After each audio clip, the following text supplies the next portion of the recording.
لياسر مربوح.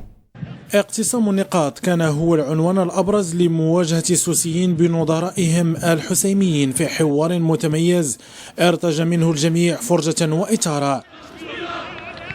الشوط الأول لم يأتي بالمطلوب على مستوى التهديف، فرص ضائعة هنا وهناك وتركيز مشتت لغالبية اللاعبين في استغلال الكرة السانحة للتسجيل، لينتهي هذا الشوط على إيقاع البياض كما بدأ. أما الشوط الثاني فجاء مغايرا تماما لسابقه، فريق شباب الريف الحسيمي ضغط من أجل خطف هدف السابق، وأشرف العربي كاد أن يبعثر أوراق جمال السلمي الذي استشعر الخطر ودفع بعناصره قدما نحو مرمى الحسيميين. هجمات السوسيين توالت تباعا لكن دون جديد يذكر على مستوى التهديف، ولأنك إذا لم تسجل فانتظر الأسوأ.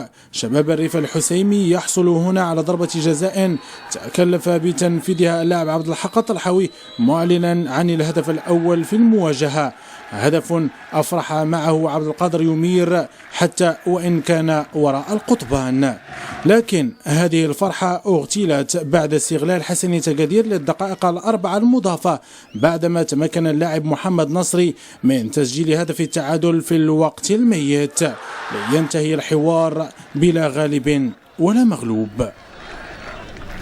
وبعد